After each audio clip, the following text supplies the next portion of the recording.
Students, आज के इस लेक्चर में हम कंटिन्यू करेंगे ऑपरेटिंग सिस्टम। सब्जेक्ट कोड है BCS 401 का यूनिट 3 का अगला टॉपिक। ठीक है, हमने देखो प्रीवियस लेक्चर में डिस्कस किया था शेड्यूलिंग एल्गोरिदम, जिसमें कि हमने देखा था FCFS शेड्यूलिंग एल्गोरिदम क्या होता है डिटेल से विद न्यूमेरिकल देखा था। उसके बाद SJN यानी कि SJF शॉर्टेस्ट जॉब नेक्स्ट या शॉर्टेस्ट जॉब फर्स्ट, वो सब मैं आपको बताया हूँ कि क्या मतलब SJN क्या है, SJF क्या है, सब डिटेल से यहाँ पे कवर हो चुका है। ठीक है, तो आज के इस लेक्चर में बहुत ही ज़्यादा इंपॉर्टेंट न्यूमेरिकल फिर से कवर होने वाला है जो कि है आपका प्रियोरिटी शेड्यूलिंग एल्गोरिदम। ठीक है, प्रियोरिटी शेड्यूलिंग एल्गोरिदम क्या होता है, CPU शेड्यूलिंग एल्गोरिदम क्या होता है, इसमें ये भी आपका नॉन प्रीएम्प्टिव एंड प्रीएम्प्टिव दोनों टाइप्स के होते हैं।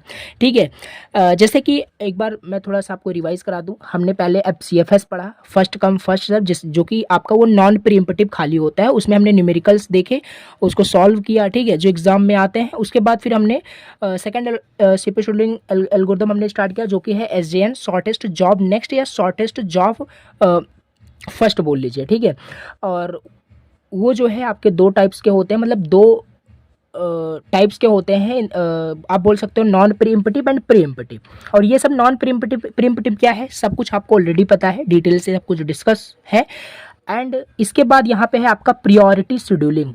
देखो, न्यूमेरिकल कहीं से भी आ सकता है इस यूनिट से, वो आपका FCFS का हो सकता है, SJN का हो सकता है, और आपका प्रियोरिटी शेड्यूलिंग का हो सकता है। और इसके बाद एक नेक्स्ट आपका है राउंड रोबिन, वहां से भी न्यूमेरिकल्स आ सकते हैं। तो कोई भी आपका न्यूमेरिकल आपको मिल सकता है, बाकी इजी न्यूमेरिकल एक ही जैसे सारे न्यूमेरिकल्स हैं। अब प्रियोरिटी शेड्यूलिंग, इसमें भी हमें नॉन प्रीएम्प्टिव पढ़ना है और प्रीएम्प्टिव पढ़ना है। इसमें भी मैं आपको बता दूं, नॉन प्रीएम्प्टिव बहुत ही इजी है, आपको अच्छे समझ में आ जाएगा। और प्रीवियस में जैसे SJN थोड़ा सा प्रीएम्प्टिव के केस में थोड़ा सा डिफिकल्ट हो रहा था समझने में, इसमें भी थोड़ा सा डिफिकल्ट होगा। बट अगर आपने उस लेक्चर को कंप्लीट कर लिया है, प्रैक्टिस कर लिया है क्वेश्चंस को, बहुत सारे क्वेश्चंस को, देन आपको इजी तरीके से समझ में आएगा। और बहुत ही डिटेल्स में फिर भी एक्सप्लेन करने की कोशिश करूंगा। चलिए, स्टार्ट करने से पहले छोटी सी रिक्वेस्ट है, चैनल पे फर्स्ट टाइम विजिट किया तो प्लीज़ सब्सक्राइब कर देना। बहुत ही ज़्यादा मोटिवेशन मिलता है अगर आप एक सब्सक्राइब करते हैं, बहुत ही ज़्यादा एनर्जी प्रोवाइड हो जाती है, आ जाती है कि लेक्चर्स को बनाने के लिए। ठीक है, तो यहाँ पे मैं स्टार्ट करूँगा डायरेक्टली प्रियोरिटी शेड्यूलिंग। अब सबसे पहले ये होता क्या है, इसका भी थोड़ा बहुत थ्योरी आपको एग्जाम में लिखना पड़ेगा। फिर से मैं आपको बता दूँ, ये एक टाइप्स ऑफ एक शेड्यूलिंग एल्गोरिदम है जो कि कैसे किसी प्रोसेस को शेड्यूल किया जाता है, ये हम पढ़ रहे हैं इस टाइप के बेसिस पे। ठीक है, अब यहाँ पे है प्रियोरिटी शेड्यूलिंग, नाम से पता चल रहा है, यानी कि इस टाइप्स के जो शेड्यूलिंग इसमें जो होती है, इसमें हर एक प्रोसेस के साथ एक प्रियोरिटी एसोसिएटेड होती है। ठीक है, हर एक प्रोसेस के साथ यहाँ पे प्रियोरिटी एसोसिएटेड होती है। लिखा भी है, priority scheduling is a scheduling algorithm where each process is assigned to a priority. Simple. ठीक है, the scheduler select the process with the highest priority for execution. अब यहाँ पे कुछ कंडीशंस भी दी रहती है कि हायर द नंबर लोअर, मतलब लेस द प्रायोरिटी, या मतलब less the number higher the priority, कुछ कंडीशन दी रहेगी, अभी हम उसको करके देखेंगे। ठीक है, तो उसी के बेसिस पे शेड्यूलर जो होता है सेलेक्ट करता है पर्टिकुलर प्रोसेस को और एग्जीक्यूट करता है, CPU उसे एलोकेट करता है, बस। ठीक है, ये होता है प्रायोरिटी के बेसिस पे यहाँ पे शेड्यूलिंग यहाँ पे होती है। अब इसमें हमें पहले यहाँ पे देखिए, priority schedulings can be either non preemptive और प्रीएम्प्टिव, SJN के जैसे ही है। ठीक है, अब यहाँ पे प्रीएम्प्टिव प्रायोरिटी शेड्यूलिंग क्या होता है, अब यहाँ पे बहुत सारी थ्योरी लिखी है, नोट्स आपको मिल जाएगा, आप अच्छे से समझ लेना। आप इजी तरीके से, इजी लैंग्वेज में लिखा है, आपको समझ में आ जाएगा। बाकी मैं बता दूं, प्रीएम्प्टिव का वही मतलब होता है कि अगर कोई प्रोसेस एग्जीक्यूट हो रहा है या CPU यूज़ कर रहा है, तो उसे कोई भी अनदर प्रोसेस अगर हायर प्रायोरिटी का है तो आके फोर्सफुली वो CPU को ले सकता है। ठीक है, उसे प्रिम्प्ट कर सकता है, रोक सकता है। वो इस टाइप की जो प्रायोरिटी शेड्यूलिंग होती है उसे प्रीएम्प्टिव प्रायोरिटी शेड्यूलिंग कहते हैं। इसको आप पढ़ोगे इजी तरीके से समझ में आएगा। इसमें भी एक कंडीशन, एक प्रॉब्लम आती है, जैसे कि SJN के केस में था स्टारवेशन। स्टारवेशन क्या था, आई थिंक आपको याद होगा। स्टारवेशन मीन्स लाइक यहाँ पे अगर मान लीजिए हायर प्रायोरिटी वाले प्रोसेस आते ही रहे, तो जो लेस प्रायोरिटी वाले प्रोसेस है उनको चांस नहीं मिलेगा। तो यहाँ पे प्रॉब्लम आ जाएगी जो कि आपका स्टारवेशन की प्रॉब्लम आ जाएगी। पूछा जा सकता है, ये आपके वाइवा का क्वेश्चन है, पूछा जा सकता है। ठीक है, तो सिंपल आप यहाँ बता सकते हैं स्टारवेशन को अब कैसे, इसका सोल्यूशन क्या है स्टारवेशन का। इसका सोल्यूशन ये है कि एजिंग करते हैं। ठीक है, एजिंग क्या है, ageing is a process to solve a problem of starvation. Starvation की प्रॉब्लम को सॉल्व करने के लिए एजिंग टेक्निक हम यूज करते हैं। एजिंग का मतलब होता है जो आपका मतलब जो प्रोसेस जिसकी प्रायोरिटी कम है, उसका एक क्लास इंटरवल के बाद, एक टाइम इंटरवल के बाद क्या है, उसकी प्रायोरिटी को इंक्रीज करें ताकि वो भी CPU को यूज कर पाए, अदरवाइज वो CPU को कभी यूज नहीं कर पाएंगे और स्टारवेशन की प्रॉब्लम हमेशा बनी रहेगी। ये सिंपल था यहाँ पे जो कि प्रीएम्प्टिव के केस में। बाकी इसी तरीके से यहाँ पे है आपका नॉन प्रीएम्प्टिव प्रियोरिटी शेड्यूलिंग, इसमें भी वही सेम चीज़ है। नॉन प्रीएम्प्टिव क्या होता है, ऑलरेडी आपको पता है कि अगर कोई भी प्रोसेस सीपीयू यूज़ कर रहा है तो फोर्सफुली कोई सीपीयू उसे नहीं ले पाएगा जब तक कि वो विलिंगली मतलब सीपीयू को एग्जिट ना कर दे, ठीक है। तो ये सिंपल चीज़ है, ऑलरेडी आपको पता है, अब इसे पढ़ेंगे इजी तरीके से समझ में आ जाएगा। अब इसमें हम मोस्ट इंपॉर्टेंट जो है न्यूमेरिकल सॉल्व करते हैं, ठीक है। एंड यहाँ पे जो पहला क्वेश्चन दिया हुआ है, देखो यहाँ पे जो पहला क्वेश्चन दिया है ये आपका है नॉन प्रीएम्प्टिव का, ठीक है। यहाँ पे मैं डाल देता हूँ नॉन प्रीएम्प्टिव का, ये जो है अभी क्वेश्चन मैं करने वाला हूँ नॉन प्रीएम्प्टिव का। बाकी मेंशन होकर के भी आएगा कि किस से सॉल्व करना है, नॉन प्रीएम्प्टिव से सॉल्व करना है या प्रीएम्प्टिव से करना है, सब कुछ यहाँ पे क्वेश्चन में दिया रहेगा। तो इसे चलिए सॉल्व करते हैं और मैं आपको स्टेप बाय स्टेप फिर से बताता हूँ जैसे सारे क्वेश्चन को मैंने आपको बताया। अब यहाँ पे देखिए कंसीडर द फॉलोइंग 7 प्रोसेस दिया गया है with their associated priority number भी दिया है, अराइवल टाइम दिया है, सीपीयू बस टाइम दिया है, ठीक है। यहाँ पे प्रायोरिटी का भी एक अलग सा आ गया, प्रायोरिटी दी गई है, हर एक प्रोसेस की अलग एक प्रायोरिटी असाइन है और एक कंडीशन भी हमेशा यहाँ पे दी रहेगी हर क्वेश्चन में, वो मैं आपको बताता हूँ क्या कंडीशन है। देखिए तो इस तरीके से कुछ यहाँ पे टेबल दिया है और इसमें आपको कैलकुलेट क्या करना है ये भी यहाँ पे देखिए बताया है। कैलकुलेट यहाँ पे फॉलोइंग नॉन प्रीएम्प्टिव, यानी ये जो क्वेश्चन अभी मैंने आपको दिखाया, जस्ट ये जो क्वेश्चन मैंने आपको दिखाया ये आपका क्या है, फॉलो कर रहा है नॉन प्रीएम्प्टिव शेड्यूलिंग। कैलकुलेट करिए average waiting time, average turn around time, average response time calculate करिए। और एक मोस्ट इंपोर्टेंट कंडीशन जो दी गई इसी को आपको ध्यान में रखना होता है, assume lesser the number higher the priority. जो नंबर लेस है उस मतलब अज्यूम करना है lesser the number higher the priority, जो नंबर मतलब कम है उसकी प्रायोरिटी सबसे ज़्यादा है। ये अभी हम क्वेश्चन में अच्छे समझ में आएगा, ये याद रखना, ठीक है। अब इसमें हम सॉल्व करना स्टार्ट करते हैं। सॉल्व करना हम स्टार्ट करते हैं। एक बार मैं क्वेश्चंस को यहाँ पे फिर से राइट डाउन कर लेता हूँ। देखो यहाँ पे मैंने क्वेश्चन नोट डाउन कर लिया है, इसको सिंपल हमें सॉल्व करना है। नॉन प्रीएम्प्टिव ये सॉल्व कर रहा हूँ, ठीक है। और नॉन प्रीएम्प्टिव थोड़ा सा इजी होता है एज कम्पेयर टू प्रीएम्प्टिव। तो नॉन प्रीएम्प्टिव है, इसमें कैलकुलेट क्या करना है ये सब यहाँ पे लिखा है और कंडीशन दिया है assume lesser the number higher the priority. Assume lesser the number higher the priority का मतलब है यहाँ पे जैसे कि यहाँ पे देखिए ये नंबर्स दिए गए हैं, इसमें सबसे लेस नंबर कौन सा है, लेस नंबर 1 है, यानी P7 की प्रायोरिटी सबसे ज़्यादा है, ठीक है। यहाँ पे उसी तरीके से जो दिया है जैसे कि हायर द नंबर फिर लेस द प्रायोरिटी, जैसे कि यहाँ पे हायर नंबर यहाँ पे 6 है तो इसका प्रायोरिटी सबसे कम है, यानी ये लास्ट पे सीपीयू को मतलब यूज़ करेगा, ठीक है। ऐसा कुछ यहाँ पे आप समझिए। अब इसे सॉल्व करना है। सॉल्व कैसे करते हैं, अगेन स्टेप फर्स्ट जैसे हम करते आ रहे हैं, गैंट चार्ट बनाएंगे, ठीक है। यहाँ पे गैंट चार्ट बनाना है, this is most important to solve the any question, ठीक है। किसी भी क्वेश्चन को सॉल्व करने के लिए ये बहुत ही इंपॉर्टेंट चार्ट हम इसे बोल सकते हैं, जिसे गैंट चार्ट बोलते हैं। अगर ये सही बनाओगे तो क्वेश्चन आपका आंसर सही आएगा, ये गलत हो गया तो नेक्स्ट फिर सॉल्व करने का कोई मतलब ही नहीं है, नेक्स्ट आपका आंसर गलत ही आने वाला है। तो इसको कैसे बनाएंगे, देखो हमेशा की तरह जैसे अराइवल टाइम, देखो अराइवल टाइम 0 पे, सबसे पहले आपका क्या आ रहा है, P1 प्रोसेस आ रहा है, तो P1 प्रोसेस आपका आ रहा है 0 पे, ठीक है। देखो नॉन प्रीएम्प्टिव है, ठीक है, नॉन प्रीएम्प्टिव है, 0 पे आया, 0 पे इसे मतलब कितना बस टाइम की रिक्वायरमेंट है 8, ठीक है। पहला एग्जीक्यूट कर देते हैं, पहला हो जाता है, उसके बाद यहाँ पे प्रायोरिटी हम चेक करेंगे जैसे कि सभी क्वेश्चन में हम करते आ रहे थे। अब यहाँ पे हो गया 8 टाइम पे देखो कितने प्रोसेस अराइव हो चुके हैं, चेक कर लो 0 1 3, यानी ये तो हो ही गया है, 1 भी आ चुका है, 3 भी आ चुका है, 4 भी आ चुका है, 5 भी आ चुका है, 6 आ चुका है, 10 नहीं आया है, ये 10 बजे आएगा, 8 अभी बजे हैं, ठीक है। तो इतने सारे आपके प्रोसेस आ चुके हैं, इतने सारे प्रोसेस आपके यहाँ पे इस ऊपर वाले सारे प्रोसेस आपके आ चुके हैं, रेडी क्यू में एग्जीक्यूट होने के लिए, सीपीयू लेने के लिए आ गए हैं, ठीक है। अब यहाँ पे क्या करना है, इसमें आप इतने सारे प्रोसेस आ गए हैं, इसमें आपको ये कंडीशन लगानी है, क्या बोला था, lesser the number higher the priority. इसमें सबसे ज़्यादा लेस नंबर किसका है, इसमें सबसे ज़्यादा लेस नंबर किसका है, सबसे ज़्यादा लेस नंबर यहाँ पे आपका P5 का है। सबसे ज़्यादा लेस नंबर क्या है, P5 का है, तो P5 आपको यहाँ पे P5 को हायर प्रायोरिटी मिलेगी, तो यहाँ पे P5 लिख दिया। P5 को कितना चाहिए, 6 बस टाइम चाहिए, तो 8 + 6 आपका 14 हो जाएगा। ऐसे अभी 14 पे 14 टाइम यूनिट टाइम पे आप देखो सारे यहाँ पे अराइव हो चुके हैं, अभी 10 भी यहाँ पे आ चुका है, ठीक है।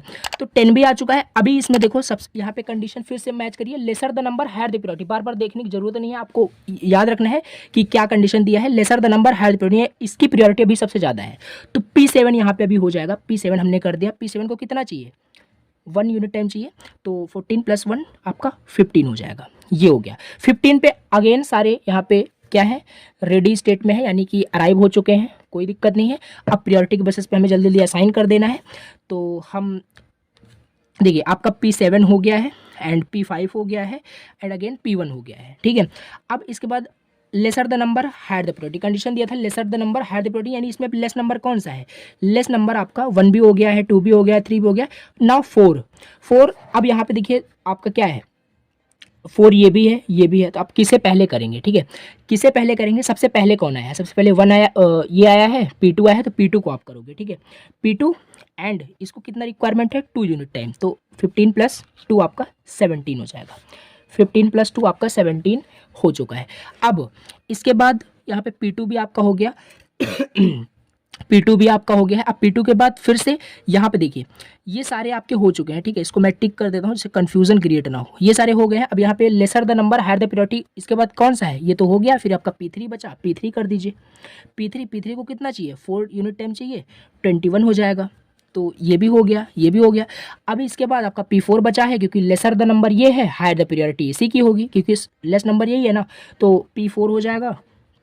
P4 को कितना चाहिए, 1 यूनिट टाइम चाहिए, तो यहाँ पे 22 हो जाएगा, ऐड कर देंगे, ठीक है, 22 हो गया। अब यहाँ पे P4 भी हो गया, P4 के बाद P6 बचा है, प्रोसेस मतलब 6, तो P6 एंड इसे चाहिए यहाँ पे कितना 5 यूनिट टाइम, तो 27 हो जाएगा। नाउ लेट वेरीफाई कि ये गैंट चार्ट हमारा सही है कि नहीं, कैसे करते हैं, 8 + 2 + 4 + 1 + 6 + 5 + 1, इसको ऐड करोगे तो आपका 27 ही आएगा, 8 2 10 4 14 15 21 एंड हाँ ठीक है 27 करेक्ट है, यानी 27 आपका आ रहा है, ये गैंट चार्ट जो बना है करेक्ट है।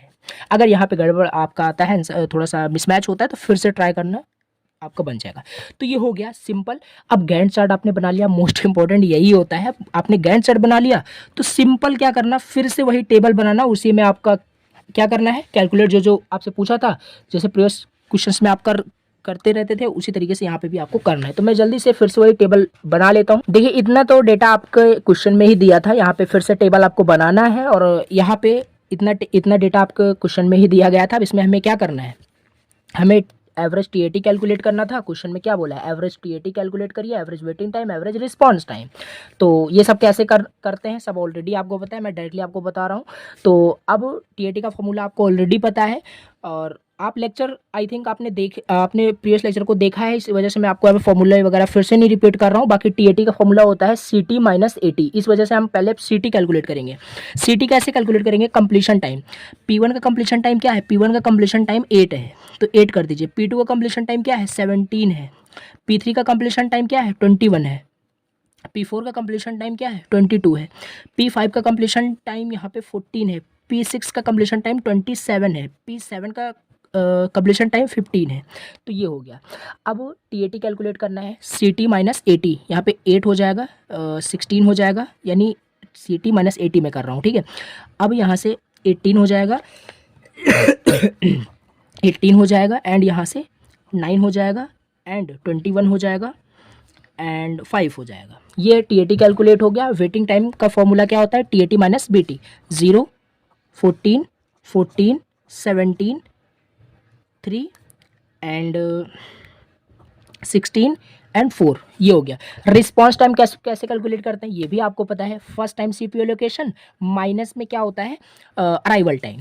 तो first time CPU allocation P1 का 0 है, 0 - 0 आपका 0 हो जाएगा, एंड P2 का फर्स्ट टाइम CPU एलोकेशन क्या है, 15 है। अब ये मैं कैसे कर रहा हूँ, मे बी आप थोड़ा कंफ्यूज अगर हो रहे हो तो प्लीज़ आप प्रीवियस लेक्चर्स को जाके देखिए, पहले कंसेप्ट इसका समझिए क्या है, कैसे कैलकुलेट करते हैं, फॉर्मूला क्या है, तब अच्छे से आप समझ पाएंगे, ठीक है। बाकी मैं आपको बहुत डिटेल से बता चुका हूँ ऑलरेडी, और बता भी रहा हूँ। अब यहाँ पे P2 का हमें कैलकुलेट करना है रिस्पॉन्स टाइम। P2 का होता है, P2 का फर्स्ट टाइम CPU एलोकेशन देखो 15 है, 15 माइनस अराइवल टाइम 14 हो जाएगा, यहाँ पे 14 हो गया, ठीक है। अब इसके बाद P3 का देखिए यहाँ पे 17 है, first time CPU allocation, and arrival time this now 14। इसी तरीके से P4 का देखिए, P4 का 21 हो जाएगा, फर्स्ट टाइम CPU एलोकेशन, 21 - 4 क्या होगा, 17 हो जाएगा। नाउ P5 का 8 हो जाएगा, 8 फर्स्ट टाइम CPU एलोकेशन है, and arrival time this 5, 8 - 5 3। Now 6 का इसी तरीके से, 6 का यहाँ पे देखिए, P6 का देखिए, P6 का first time CPU allocation 22 minus में 6 16 हो जाएगा। P7 यानी प्रोसेस 7 का फर्स्ट टाइम CPU एलोकेशन 14 है, 14 यहाँ पे 4 हो जाएगा, 14 - 10 आपका 4 हो जाएगा, तो यहाँ पे 4 हो गया। सारा डेटा आपने निकाल लिया है, कुछ नहीं करना है। अब यहाँ पे average TAT is equal to TAT 8 + 16 + 18 18 and 9 + 21 + 5 सबको ऐड करना है, डिवाइड कर देना है डिवाइड कर देना है 7 से डिवाइड करने के बाद जो आंसर आएगा आपका वो रहे, वहाँ पे फाइनल आंसर हो जाएगा। उसी तरीके से एवरेज वेटिंग टाइम आपको कैलकुलेट करना है, और एवरेज वेटिंग टाइम सेम, फिर से ऐड कर देना सबको, 7 से डिवाइड कर देना, एवरेज निकल जाएगा। निकालना आपको ऑलरेडी आता है, इतना क्वेश्चन हम कर चुके हैं। तो एवरेज रिस्पॉन्स टाइम भी हम यहाँ पे कैलकुलेट करेंगे। इसको सबको ऐड कर देना है, ऐड करने के बाद 7 से डिवाइड कर देना है, फाइनल आंसर। तो मैं आपको आंसर बता देता हूँ, इसका आंसर एक्चुअल में आ क्या रहा है, ठीक है। मैं आपको आंसर बता देता हूँ। यहाँ पे 13.57 यहाँ पे जो है एवरेज, अगर मैं बात करूँ एवरेज टी ए टी की बात करें, एवरेज टी ए टी यहाँ पे 13.57 आएगा, और वेटिंग टाइम 9.71 आएगा, ठीक है।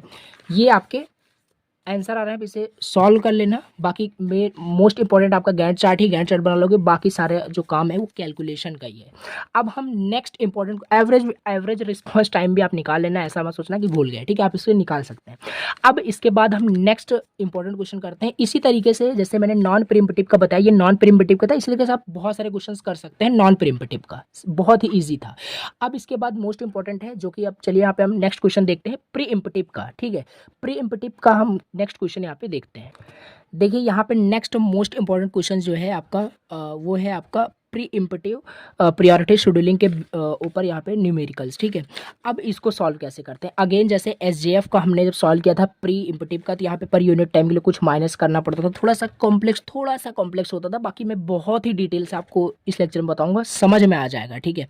तो ये हो गया। अब इसको हमें सॉल्व करना है, इसमें भी हमें वही average waiting time, average turn around time calculate करना है, और क्या करना है यहाँ पे बस, हाँ, हमें ये दो डेटा यहाँ पे फाइंड करना है। एवरेज रिस्पॉन्स टाइम यहाँ पे कैलकुलेट नहीं करना, चाहे तो आप कैलकुलेट कर सकते हैं। और इसमें दिया है हमें condition higher number higher priority, वहाँ पे lesser the number higher the priority, यहाँ पे higher the number higher the priority, ऐसा कुछ कंडीशन दे सकता है। और इसमें मोस्ट इंपॉर्टेंट प्री इम्पटिव किससे सॉल्व करना है। चलिए इसे भी हम यहाँ पे सॉल्व करते हैं। ये भी बहुत मतलब ईजी है, इसमें सिंपल देखिए। पहले हम क्या करते हैं, पहले स्टेप में again most important Gantt chart, ठीक है। फिर से हम इसमें क्या करेंगे, गैंट चार्ट बनाएंगे, ठीक है। एंड ये बहुत ज़्यादा इंपॉर्टेंट है, और इस केस में थोड़ा सा डिफिकल्ट होगा, अगर आप अच्छे से नहीं समझेंगे तो बना नहीं पाएंगे, ठीक है। तो देखिए अब इसको बनाने के लिए सबसे पहले फिर से हम उसी तरीके से करेंगे। अराइवल टाइम, बस टाइम, प्रायोरिटी और प्रोसेस दिया गया है। अब यहाँ पे अराइवल टाइम में देखो 0 पे आपका प्रोसेस P1 आ गया, तो प्रोसेस P1 को हम यहाँ पे 0 पे कर दिए, और इसे अब हम प्री इम्पटिव प्रायोरिटी है, तो हम इसे डायरेक्टली पूरे के लिए नहीं चलाएंगे, ठीक है। ये 4 है, 3 है, 1 है, 5 है, 2 है, कंफ्यूज मत होना, ठीक है। अब यहाँ पे पूरे के लिए हम नहीं चलाएंगे, पर यूनिट टाइम के लिए चलाएंगे। तो पर यूनिट टाइम मतलब 1 के लिए, क्योंकि 0 के बाद जस्ट आपका 1 स्टार्ट हो रहा है, तो 1 के लिए हम चलाएंगे। अगर 0 के बाद अगर 2 स्टार्ट होता है तो यहाँ पे हम डायरेक्टली 2 के लिए चलाते हैं, ठीक है। तो 0 के बाद 1 से स्टार्ट हो रहा है, तो 1 के लिए चलाएंगे, 1 के लिए। देखिए 1 के लिए हमने P1 चलाया, P1 आपका 4 था, 4 - 1 करोगे, 4 - 1 करोगे क्या आएगा, 3 आएगा, 3 लिख देना। अब 4 ना होकर के ये 3 हो चुका है। चलिए वन टाइम पे देखो कौन कौन सा प्रोसेस आ चुका है। वन टाइम पे आपका कौन कौन सा प्रोसेस आ चुका है, आपका P1 आ चुका है और P2 आ चुका है। P1 आ चुका है, P2 आ चुका है, और इसकी प्रायोरिटी देखो 2 और 3, और कंडीशन क्या दिया था, higher number higher priority. Higher number ये है, हायर प्रायोरिटी इसी की होगी। इसको चलो एग्जीक्यूट करते हैं, P2 हो जाएगा, P2 हो जाएगा। एंड ये भी आपका पर यूनिट टाइम के लिए चलेगा, 2 हो जाएगा यहाँ पे, क्योंकि 1 के लिए चलेगा तो 1 1 2 हो जाएगा। एंड जब 1 के लिए चलेगा तो यहाँ से आपका 2 हो जाएगा। यहाँ पे क्या हो गया आपका 3 - 1 2 हो जाएगा। अब देखिए 2 यूनिट टाइम पे देखो कौन कौन सा प्रोसेस आ चुका है, 0 1 2, यानी ये तीनों आ चुके हैं, ये तीनों आ चुके हैं। तो simple higher number higher priority. अब 4 वाला एग्जीक्यूट होगा, P3 होगा। इसे भी हम पर यूनिट टाइम के लिए 1 यूनिट टाइम के लिए चलाएंगे, तो 3 हो जाएगा, यानी ठीक है, हो गया। अब यहाँ पे आपका 1 था, यानी 1 - जब 1 यूनिट टाइम के लिए चला दिया, ये तो 0 हो गया। अगर ये 0 हो जाता है मीन्स ये आपका सक्सेसफुली एग्जीक्यूट हो चुका है, फिर दोबारा इसका चांस नहीं आएगा, ये काम अपना कर चुका है।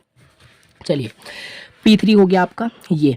अब 3 टाइम्स तक 3 यूनिट टाइम में देखो कौन कौन सा प्रोसेस आ चुका है। तो सिंपल 3 तक आपका इतने सारे प्रोसेस P4 तक आ चुके हैं। P3 तो हो ही चुका है, P1 P2 P4 P2 3 and 5 2 3 5 में कौन सा है आपका P4 सबसे हाई है, तो उसे हाई प्रायोरिटी मिलेगा।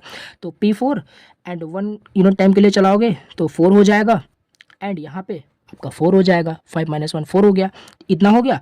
अब यहाँ पे क्या करना है, 4 यूनिट टाइम के लिए देखो कौन कौन सा प्रोसेस आ चुका है, यहाँ पे सारे प्रोसेस आ चुके हैं, ये हो गया है। अब देखो यहाँ पे मोस्ट इंपॉर्टेंट मोस्ट इंपॉर्टेंट यहाँ पे देखिए, अभी यहाँ पे आप इसे एग्जीक्यूट कर रहे थे, दोनों सेम प्रियोरिटी है, ठीक है, आप इसे एग्जीक्यूट कर रहे थे, अब यहाँ पे 4 पे आपका ये भी आ चुका है, तो आप ऐसा मत करना इसे करने लग जाना, क्योंकि दोनों की सेम प्रियोरिटी है, तो आप इसे कर रहे हो तो इसे पहले पूरा एग्जीक्यूट कर दो, इसे पूरा पहले एग्जीक्यूट कर दो। तो यहाँ पे हम क्या करेंगे, फिर से आपका P4 चलेगा, फिर से P4 चलेगा, अगर फिर से P4 चल रहा है तो P4 को आप पूरा चला दोगे, 4 4 + 4 8 हो जाएगा। ये हो गया आपका सक्सेसफुली P4 भी एग्जीक्यूट हो चुका है। चलिए 8 टाइम पे सारे आ चुके हैं, तो प्रियोरिटी बस हमें अब चेक करनी है, ये भी पूरा हो चुका है, ये भी पूरा हो चुका है, दोनों प्रोसेस, ठीक है। 235 में higher number higher priority, higher number P5 है, P5 का यहाँ पे क्या होगा, हायर नंबर हायर प्रियोरिटी, यहाँ पे पूरा चल जाएगा क्योंकि सारे प्रोसेस आ ही चुके हैं, तो 10 हो जाएगा यहाँ पे। अब देखिए 10 हो जाएगा, ये भी पूरा आपका सक्सेसफुली पूरा एग्जीक्यूट हो चुका है। अब यहाँ पे ये बचा P2 एंड यहाँ पे P2 को कितना चाहिए, P2 को 2 चाहिए, तो 12 हो जाएगा, ये पूरा एग्जीक्यूट हो गया, ये भी पूरा सक्सेसफुली एग्जीक्यूट हो गया। नाउ P1 बचा, P1 को कितना चाहिए, P1 ये लास्ट बचा हुआ है, P1 को 3 चाहिए, 15 हो जाएगा, 12 + 3 15 हो गया, ठीक है। एक बार अगेन मैच करेंगे कि हमारा गैंट चार्ट सही है कि नहीं, तब हम मूव ऑन करेंगे टेबल की ओर, टेबल बनाएंगे और आंसर फाइंड करेंगे।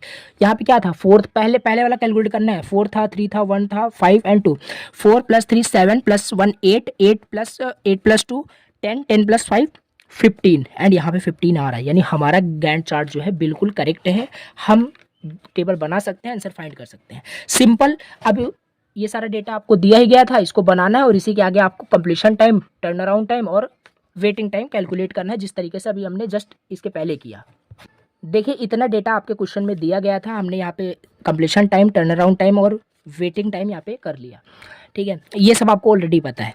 अब देखिए यहाँ पे कंप्लीशन टाइम, P1 का कंप्लीशन टाइम क्या है, P1 का कंप्लीशन टाइम यहाँ पे 1 मत लिख देना, लास्ट में देखा जाता है, P1 कंप्लीशन टाइम 15 है, क्योंकि ये प्री इम्पटिव केस है, आपको थोड़ा सा याद रखना पड़ेगा कि किस शेड्यूलिंग में किस टाइप के मेथड लगाते हैं, ये याद रखना है, बाकी आप सॉल्व कर लोगे फिर।